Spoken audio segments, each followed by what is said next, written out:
Have you ever wondered why so many homes here in our neighborhood sell? Hi, this is Larry Pollock, Pinnacle Real Estate, our neighborhood realtor.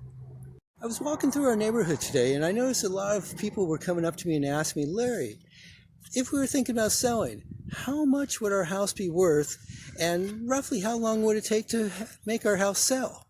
Because a lot of my clients are not interested in selling right now, just like yourself. They do always want to know what's happening throughout the year and what's the trend of our market.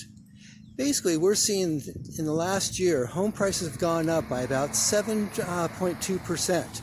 That means that if you had $1 million house, your equity would have gone up by $72,000 in the last year. However, if you are thinking about selling your home in today's market, we are seeing that homes are selling in about 45 days. And with my 7-step process, I know that we can sell your home even faster and for more money. If you feel this information is valuable to you and you would like to dig deeper, feel free to contact me and we can create a strategy session along with a plan that will get your home sold in the time frame that you're looking for. I look forward to helping you as well. Take care.